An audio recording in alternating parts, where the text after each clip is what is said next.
Kisah, Project ISIS, KGB kembali muncul, disebut-sebut terkait makam misteri di Giza.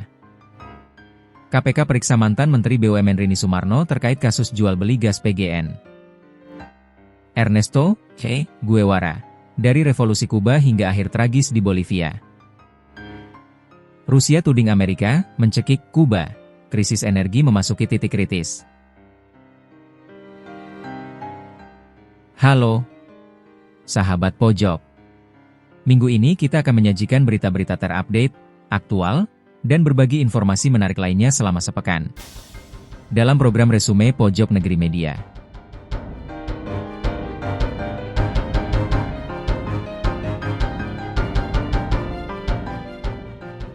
Narasi, Project ISIS, mencerminkan mitos konspirasi era Perang Dingin yang menggabungkan arsip Komitet Gosudarstvenau Bezopasnosti, arkeologi Mesir, dan klaim makhluk non-manusia. Hingga kini, tak ada bukti akademis atau arsip resmi yang memverifikasi kisah tersebut, sehingga lebih tepat dipandang sebagai legenda modern daripada fakta sejarah.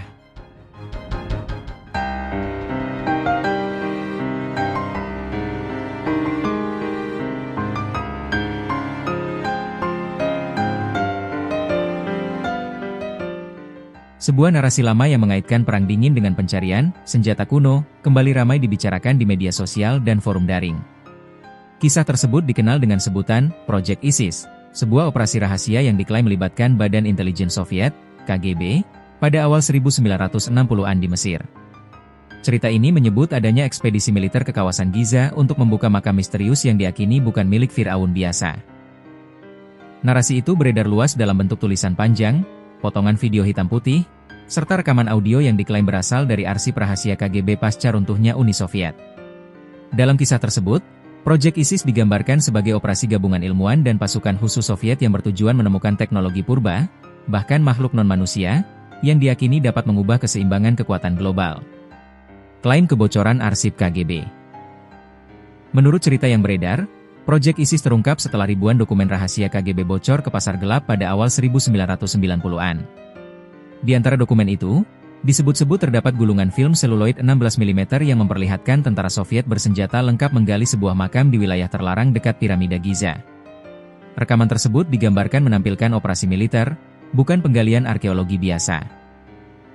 Para prajurit disebut mengenakan masker gas dan pakaian pelindung, sementara simbol-simbol aneh di pintu makam diklaim tidak menyerupai hieroglif Mesir, melainkan pola geometris yang diasosiasikan dengan teknologi modern. Namun hingga kini, tidak ada konfirmasi independen dari lembaga arsip resmi Rusia, Mesir, maupun komunitas arkeologi internasional terkait keaslian rekaman maupun dokumen tersebut. Latar Perang Dingin dalam narasi. Kisah Project ISIS kerap ditempatkan dalam konteks Perang Dingin, ketika Amerika Serikat dan Uni Soviet tidak hanya berlomba dalam persenjataan nuklir, tetapi juga dalam berbagai proyek rahasia. Dalam narasi tersebut, para jenderal Soviet digambarkan percaya bahwa peradaban kuno menyimpan teknologi maju yang bisa direkayasa balik untuk kepentingan militer. Cerita ini juga menyinggung keterlibatan Presiden Mesir saat itu, Gamal Abdel Nasser, yang secara resmi menerima bantuan teknis Uni Soviet. Di balik kerjasama tersebut, KGB disebut menjalankan agenda tersembunyi untuk mencari makam pengunjung dari bintang, sosok legendaris yang menurut cerita rakyat setempat pernah mengajarkan ilmu pengetahuan kepada manusia purba. Klaim temuan makhluk misterius. Bagian paling kontroversial dari narasi ini adalah klaim bahwa di dalam sebuah sarkofagus hitam, tim Soviet menemukan jasad makhluk yang tidak menyerupai manusia. Makhluk itu digambarkan memiliki kulit abu-abu pucat, struktur anatomi berbeda, serta organ yang tidak lazim menurut ilmu biologi manusia. Dalam kisah tersebut, makhluk itu kemudian dibawa ke fasilitas rahasia di dekat Moskow untuk diteliti. Disebutkan pula bahwa penelitian itu memicu serangkaian insiden misterius, mulai dari gangguan kesehatan personel hingga fenomena psikologis yang sulit dijelaskan. Klaim ini sering dikaitkan oleh penganut teori konspirasi dengan meningkatnya laporan penampakan UFO sejak awal 1960-an. Mereka berspekulasi bahwa makhluk yang disebut Objek 12 itu adalah bagian dari peradaban luar angkasa. Tanggapan sejarawan dan pakar. Sejarawan dan arkeolog menilai kisah Project ISIS sebagai bagian dari mitologi modern yang berkembang di era pasca Perang Dingin. Tidak sedikit pakar yang mengingatkan bahwa runtuhnya Uni Soviet memang memicu banjir dokumen, tetapi juga membuka ruang bagi manipulasi, pemalsuan, dan sensasionalisme. Tidak ada catatan kredibel di arsip akademik yang mendukung klaim operasi militer Soviet di Giza untuk tujuan non-arkeologis, kata seorang sejarawan Timur Tengah yang meneliti hubungan Mesir-Uni Soviet. Pakar arkeologi Mesir juga menegaskan bahwa kawasan Giza merupakan situs yang sangat diawasi, bahkan pada era 1960-an. Penggalian besar tanpa jejak administratif hampir mustahil dilakukan, ujar seorang arkeolog. Fenomena budaya populer. Meski diragukan kebenarannya, proyek ISIS terus hidup sebagai bagian dari budaya populer. Kisah ini sering diangkat dalam format video dokumenter alternatif, podcast horor, dan cerita fiksi ilmiah. Daya tariknya terletak pada perpaduan antara misteri piramida, paranoia perang dingin, dan imajinasi tentang kehidupan luar angkasa. Di media sosial, narasi ini kerap dibingkai sebagai sejarah yang disembunyikan, memanfaatkan ketidakpercayaan publik terhadap negara dan institusi besar. Pola ini mirip dengan banyak teori konspirasi lain yang berkembang di era digital. Pentingnya sikap kritis. Pengamat media mengingatkan publik untuk bersikap kritis terhadap narasi semacam ini. Cerita yang disajikan dengan detail teknis dan nuansa dokumenter tidak selalu berarti benar. Tanpa sumber primer yang dapat diverifikasi, kisah proyek ISIS lebih tepat dipahami sebagai fiksi spekulatif atau legenda urban modern. Hingga kini, tidak ada bukti ilmiah yang menguatkan klaim tentang makhluk non-manusia di Giza maupun operasi rahasia KGB seperti yang digambarkan. Namun, kisah tersebut tetap menjadi pengingat tentang bagaimana sejarah, ketakutan global, dan imajinasi dapat bercampur menjadi cerita yang memikat. Di tengah derasnya arus informasi, publik diimbau untuk membedakan antara fakta, spekulasi, dan fiksi terutama ketika sebuah cerita mengklaim mengungkap rahasia terbesar umat manusia.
KPK memeriksa Rini Sumarno sebagai saksi kasus dugaan korupsi jual-beli gas PGN-IAE yang merugikan negara hingga 15 juta dolar. Sejumlah mantan pejabat telah ditahan dan disidangkan, sementara penyidikan terus dilanjutkan untuk memperjelas konstruksi perkara.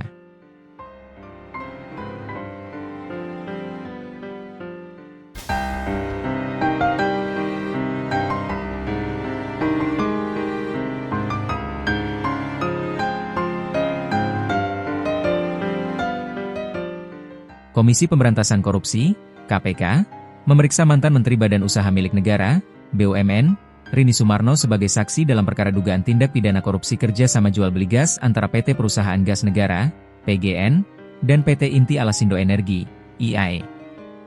Pemeriksaan tersebut dilakukan pada Jumat, 6 Februari 2026, di Gedung Merah Putih KPK, Jakarta. Juru bicara KPK Budi Prasetyo mengatakan, pemeriksaan ini merupakan bagian dari pendalaman penyidikan atas perkara yang telah menjerat sejumlah mantan pejabat di lingkungan PGN dan pihak swasta. Hari ini Jumat, 6 Februari 2026, KPK menjadwalkan pemeriksaan saksi terkait dugaan tindak pidana korupsi kerja sama jual beli gas antara PT PGN dan PT IAE, ujar Budi saat dikonfirmasi. Menurut Budi, Rini Sumarno telah memenuhi panggilan penyidik dan tiba di Gedung Merah Putih KPK pada pukul 13.14 waktu Indonesia Barat. Tiba di Gedung Merah Putih pukul 13.14 untuk dilakukan pemeriksaan oleh penyidik, kata Budi. Hingga berita ini diturunkan, pemeriksaan terhadap Rini Sumarno masih berlangsung. KPK belum memerinci materi pemeriksaan yang akan didalami penyidik terhadap mantan menteri yang menjabat pada periode 2014-2019 tersebut. Sejumlah saksi lain ikut diperiksa. Selain Rini Sumarno, KPK juga menjadwalkan pemeriksaan terhadap sejumlah saksi lain yang dinilai mengetahui atau memiliki keterkaitan dengan kerja sama jual beli gas antara PGN dan IAE. Para saksi tersebut antara lain mantan Direktur Gas Bumi Badan Pengatur Hilir Minyak dan Gas Bumi, BPH Migas, periode 2020-2022 Sentot Harijadi Brajanto Triputro, dosen Institut Teknologi Bandung, ITB. Yang juga menjabat sebagai Direktur Jenderal Migas Kementerian SDM periode 2020-2024 Tutuka Aryaji, serta Direktur Utama Pertamina Gas periode Agustus 2018-Maret 2022 Wiko Migantoro. KPK menyatakan pemeriksaan para saksi ini bertujuan untuk melengkapi alat bukti dan memperjelas konstruksi perkara, khususnya terkait proses pengambilan keputusan, mekanisme kerjasama, serta dugaan penyimpangan dalam transaksi jual beli gas tersebut. Sejumlah tersangka sudah ditahan. Dalam perkara ini, KPK sebelumnya telah menetapkan dan menahan sejumlah tersangka. Salah satunya adalah Direktur Utama PT PGN periode 2008-2017 Hendy Priyosantoso, yang ditahan pada Rabu, 1 Oktober 2025. Selain itu, Direktur Komersial PT PGN periode 2016 Agustus 2019 Dani Praditya dan Komisaris PT IAE periode 2006-22 Januari 2024 Iswan Ibrahim juga telah ditahan pada 11 April 2025. Saat ini, Hendy Priyosantoso tengah menjalani proses persidangan di Pengadilan Tindak Pidana Korupsi, Tipikor, pada Pengadilan Negeri Jakarta Pusat. Sementara itu, Dani Praditya dan Iswan Ibrahim juga telah berstatus terdakwa dan menghadapi proses hukum sesuai ketentuan yang berlaku. Dugaan kerugian negara.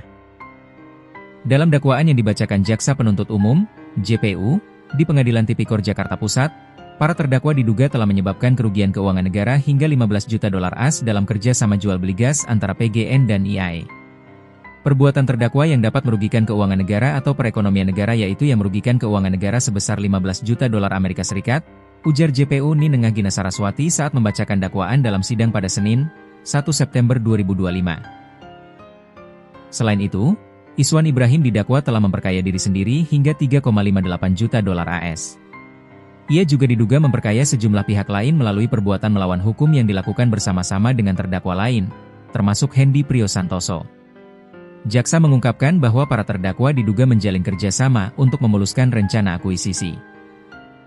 Namun, sebelum akuisisi terrealisasi, PT PGN terlebih dahulu melakukan pembayaran melalui skema kerjasama yang dinilai melanggar ketentuan, yakni dalam bentuk jual beli gas. KPK dalami peran para pihak.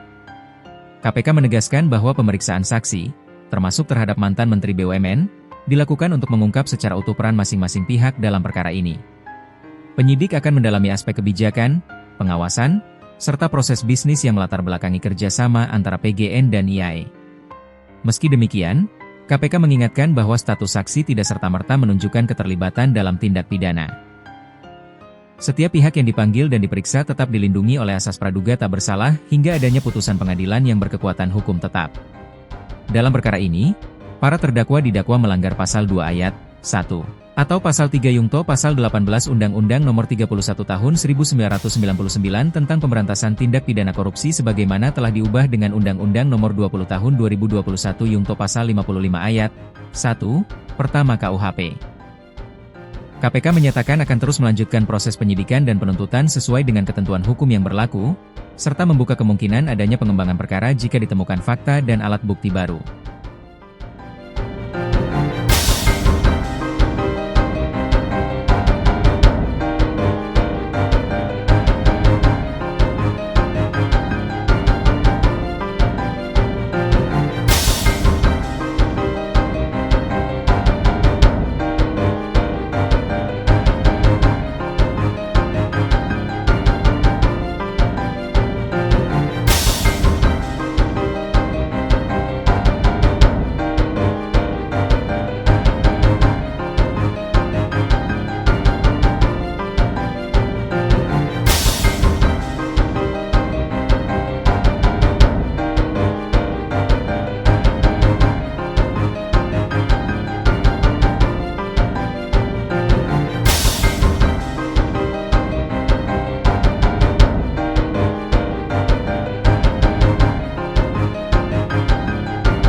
Ernesto Che Guevara adalah revolusioner Argentina yang menjadi tokoh penting dalam revolusi Kuba sebelum mencoba memperluas pemberontakan ke luar negeri.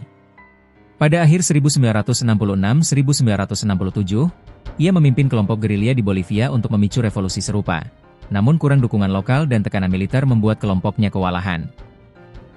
Guevara ditangkap oleh pasukan Bolivia pada 8 Oktober 1967 dan dieksekusi sehari kemudian, menjadikannya simbol konflik ideologis dan ikon budaya revolusi global.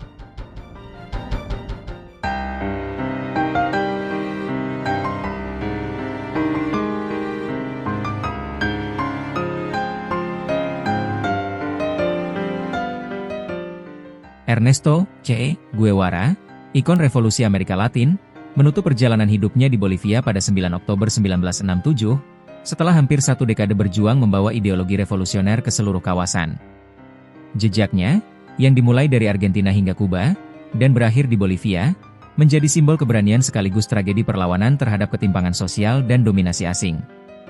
Guevara lahir dalam keluarga borjuis Argentina pada 14 Juni 1928. Sejak kecil, ia menderita asma parah, namun hal itu tidak menghalangi semangatnya sebagai pembaca rakus dan atlet yang tangguh. Saat menempuh pendidikan kedokteran di Universitas Buenos Aires, Guevara melakukan perjalanan melintasi Argentina, Chili, Peru, Ekuador, Panama, Venezuela, Kolombia, hingga Amerika Serikat.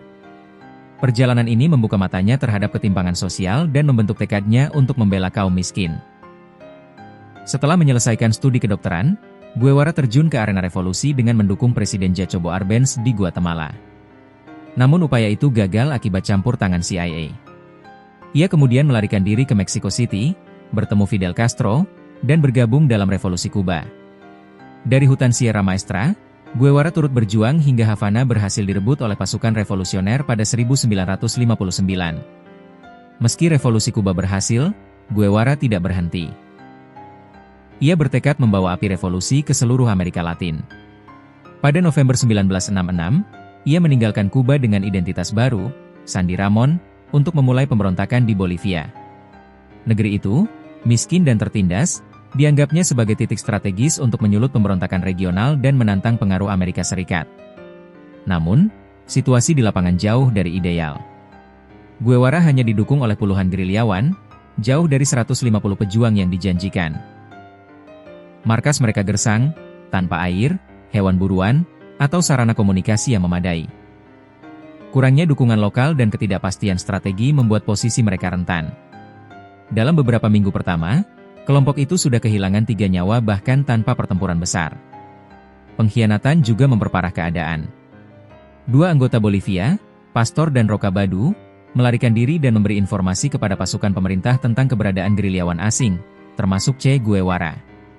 Presiden Bolivia René Barrientos segera mengerahkan tentaranya. Meski hanya berjumlah 8 orang, pasukan gerilyawan berhasil melancarkan serangan kecil yang menghancurkan sebagian barisan tentara, tetapi hal itu tidak mengubah nasib mereka yang semakin terjepit. Krisis internasional ikut menentukan akhir perjalanan Guevara. Uni Soviet, yang selama ini mendukung gerakan komunis, menahan bantuan setelah menilai aksi Guevara terlalu independen dan berisiko konflik dengan Amerika Serikat. Castro, yang pernah menjadi sekutu dekat, juga mundur dari keterlibatan langsung setelah surat pengunduran diri Guevara pada 13 Oktober 1965, meninggalkan Guevara dalam keterasingan. Dalam kondisi kritis, Guevara tetap mencoba membangun kontak dengan rakyat Bolivia. Ia menelusuri Rio Grande untuk mencari dukungan, namun penduduk lokal yang ketakutan enggan bergabung. Di tengah tekanan terus-menerus dari pasukan Bolivia yang berjumlah ribuan, banyak anggota kelompok gerilya gugur. Pada April 1967, 2 orang sekutu internasionalnya, Regis Debray asal Prancis dan Ciro Bustos dari Argentina, ditangkap. Identitas Guevara akhirnya terbongkar, dan CIA serta Dinas Intelijen Bolivia mengetahui keberadaannya. Pada 8 Oktober 1967, pasukan Bolivia menangkap Guevara di desa La Higuera setelah pertempuran singkat. Guevara yang terluka dan menderita asma dikurung di sebuah sekolah kecil. Keesokan harinya, Sersan Mayor Mario Terán, atas perintah Presiden Barrientos, mengeksekusi Guevara tanpa pengadilan. Jasadnya kemudian dipamerkan di rumah sakit dan dikubur secara tergesa-gesa di dekat landasan udara V Grande, jauh dari mata dunia. Kematian Guevara mengejutkan dunia. Amerika Serikat menyambut keputusan pemerintah Bolivia, melihatnya sebagai kemenangan dalam mencegah penyebaran revolusi di Amerika Latin. Sementara pengaruh ideologi Guevara tetap hidup, bahkan setelah jasadnya ditemukan pada 1997 dan dibawa ke Kuba. Pemakaman di Havana oleh Fidel Castro digelar dengan penghormatan layaknya seorang pemimpin besar, menandai kebalikan dari hidup sederhana yang Guevara jalani. Pengamat sejarah menyebutkan bahwa perjalanan Guevara dari Argentina hingga Bolivia menunjukkan kombinasi keberanian, idealisme, dan risiko tinggi dalam revolusi bersenjata. Che Guevara adalah simbol perlawanan terhadap ketimpangan sosial. Namun nasibnya menunjukkan bahwa revolusi yang terlalu ambisius tanpa dukungan lokal dan internasional yang kuat sangat rentan gagal, kata Dr. Ricardo Alvarez, sejarawan Amerika Latin. Jejak Guevara juga menimbulkan pertanyaan mengenai peran kekuatan global dalam konflik regional. Uni Soviet menahan dukungan karena khawatir konflik dengan Amerika Serikat, sementara Kuba hanya memberikan bantuan terbatas. Hal ini meninggalkan Guevara dan gerilyawan kecilnya terisolasi di tengah hutan Bolivia. Kini, nama Ernesto Che Guevara tetap dikenang sebagai ikon revolusi global, meski perjuangannya di Bolivia berakhir tragis. Kematian dan jasadnya yang tersembunyi selama bertahun-tahun menjadi bukti ketegangan geopolitik dan konflik ideologi yang melanda Amerika Latin pada era Perang Dingin.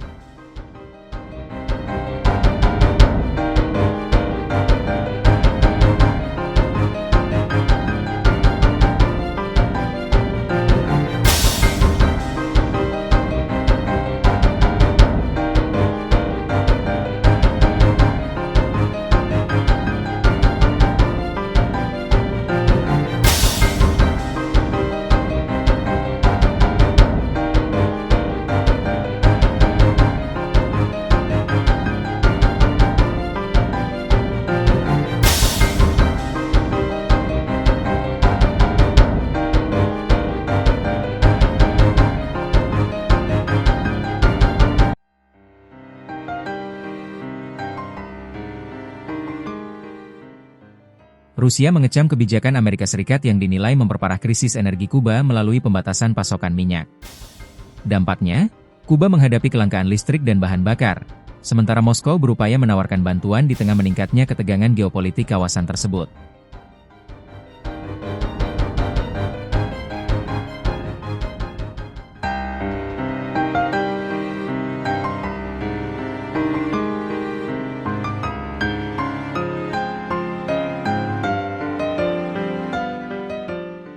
Pemerintah Rusia melalui Kremlin mengecam tindakan Amerika Serikat yang disebutnya sebagai langkah-langkah mencekik terhadap Kuba, Senin, 9 Februari 2026. Tuduhan itu muncul di tengah memburuknya krisis energi di negara kepulauan Karibia tersebut, yang menurut Moskow makin parah akibat kebijakan Washington yang mengekang pasokan minyak dan bahan bakar ke Havana. Juru bicara Kremlin Dmitry Peskov dalam keterangan pers kepada awak media menyatakan, situasi di Kuba benar-benar kritis, dan bahwa kebijakan AS telah menyebabkan banyak kesulitan bagi negara yang selama puluhan tahun menjadi sekutu politik Rusia. Peskov menyebut upaya soal pasokan energi ke Kuba kini menjadi pembicaraan intensif antara Moskow dan Havana. Teknik mencekik yang diterapkan oleh Amerika Serikat telah menimbulkan banyak kesulitan bagi negara tersebut. Kami sedang mendiskusikan dengan teman-teman Kuba untuk menemukan solusi atau paling tidak memberikan bantuan apapun yang kami bisa, ujar Peskov. Krisis energi Kuba makin parah. Krisis energi di Kuba telah mencapai titik yang mengkhawatirkan setelah Washington memperluas sanksi dan kebijakan tekanan ekonomi terhadap Havana. Pemerintah Amerika Serikat, di bawah Presiden Donald Trump, sejak akhir Januari 2026 menandatangani eksekutif order yang memberi kewenangan untuk mengenakan tarif terhadap negara yang memasok minyak ke Kuba. Langkah ini bertujuan menekan akses bahan bakar banyak negara kepada pemerintah Kuba, termasuk yang selama ini menjadi pemasok utama minyak seperti Venezuela dan Meksiko. Kebijakan itu diperkuat setelah operasi militer Amerika Serikat yang berujung pada penangkapan pemimpin Venezuela, Nicolas Maduro, pada awal Januari 2026. Venezuela, yang selama puluhan tahun menjadi pemasok utama minyak bagi Kuba, kini tidak lagi memenuhi kebutuhan energi pulau itu.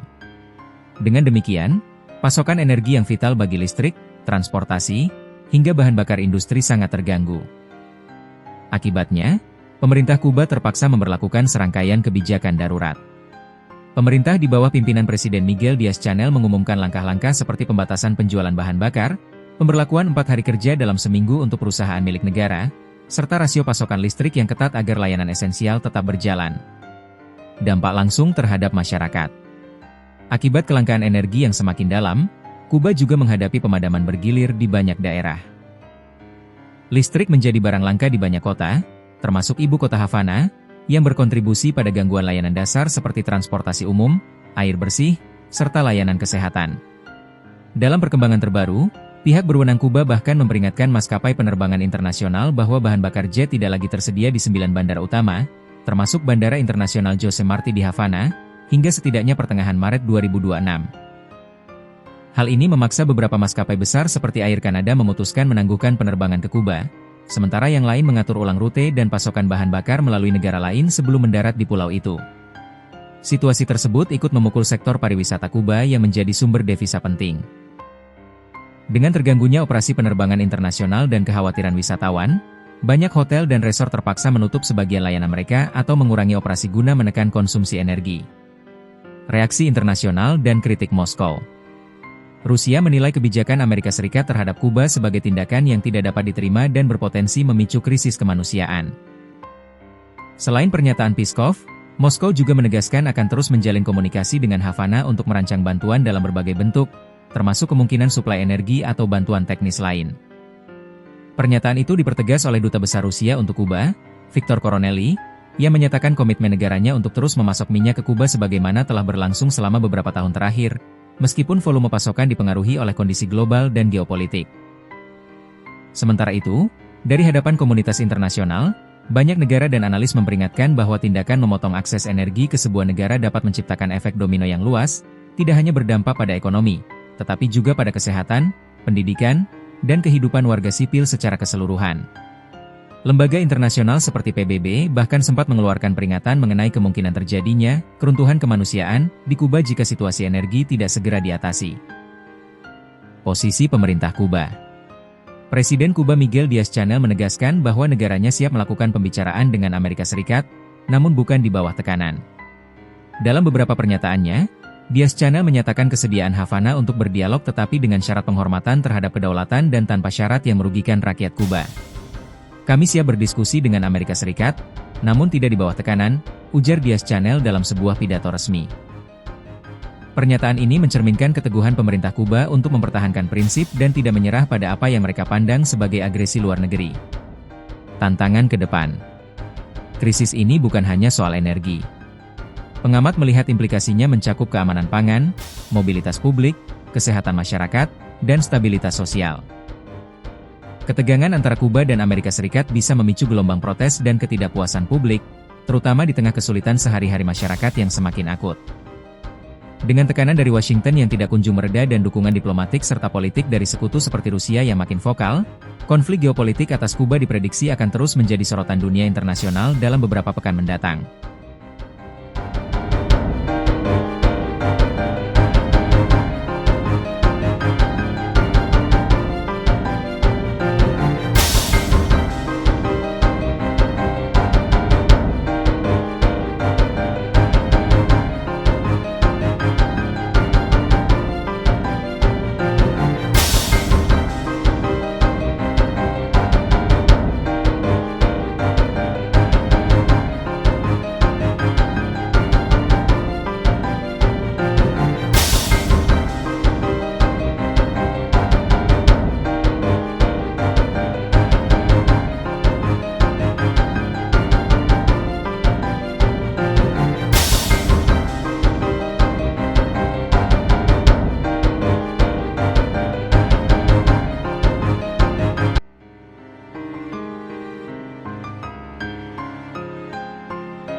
Itu tadi berita terhangat selama sepekan ini.